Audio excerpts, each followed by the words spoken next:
D block elements में देखते हैं आयनाइजेशन एनर्जी का periodic trend.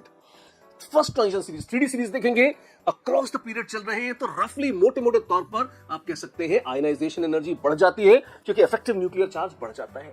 Although ups and downs हैं, स्कैंडियम सबसे कम है, थोड़ा सा बढ़ता है टाइटेनियम पे, जो कि लगभग टाइटेनियम, मीडियम, क्रोमियम लगभग एक ही ट्रैक पर है। D5S2 3D5 4S2 configuration half field के चक्कर में मैंगनीज थोड़ा सा जरूर बढ़ता है, लेकिन बढ़ता तो आयरन, कोबाल्ट, निकल, कॉपर तक भी आप देखेंगे। उसके बाद लगभग हल्का फुल्का ऊपर नीचे होता हुआ, लेकिन कांस्टेंट सा है। एकदम से ऊपर आता है जिंक। क्यों?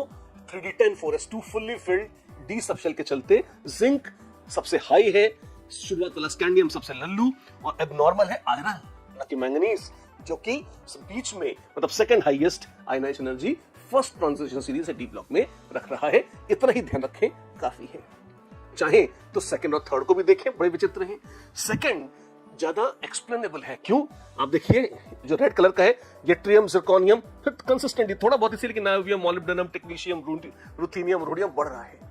सिल्वर भी बढ़ रही है, कैडमियम एकदम से जंप पैलेडियम की है। क्यों? पैलेडियम के इलेक्ट्रॉनिक कॉन्फ़िगरेशन भी एक्सेप्शन था, 4D10 5S0 इस टाइप का था, तो D10 को तोड़ के इलेक्ट्रॉन निकालना पड़ेगा, पीड़ा होगी इसलिए। सिल्वर नीचे क्यों आ गई?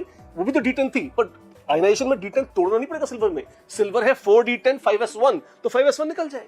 तो आप D10 को तोड़ नहीं रहे हो, सिल्वर को आयनाइज करते समय पैलेडियम में तोड़ रहे हो, इसलिए टक एक पीक दिखती है पैलेडियम में। और कैडमियम तो बहुत ही खूबसूरत था, extra stability, half filled, fully filled, sorry subshell की हाफ नहीं, फुल्ली फिल्ड सबशेल की, तो इसके चलते कैडमियम सबसे ज्यादा है। फिर भी आप देखें जिंक से कम है कैडमियम, डाउन द ग्रुप चले हैं, रेडियस बढ़ गई है और आयनाइजेशन एनर्जी कम हो गई है। टिपिकली अक्रॉस द पीरियड तुमने देखा, अगर डाउन द ग्रुप देखें तो आप देखोगे टिपिकली रेड वाला एक पैलेडियम को अगर आप छोड़ दें तो मोस्टली रेड वाला थोड़ा डाउन ही है ब्लू लाइन से। एक आध कुछ एबनॉर्मल केसेस हैं, उनको they are worthless, let's not worry about them, but मोटे मोटे तौर पर फर्स्ट से सेकंड ट्रांजिशन सीरीज में आते हैं। तो एक मेजर एक्सेप्शन पैलेडियम को छोड़ के आयनाइजेशन एनर्जी कम हो जाती है क्योंकि एटॉमिक रेडियस बढ़ जाती है। थर्ड ट्रांजिशन सीरीज तो और भी अद्भुत है।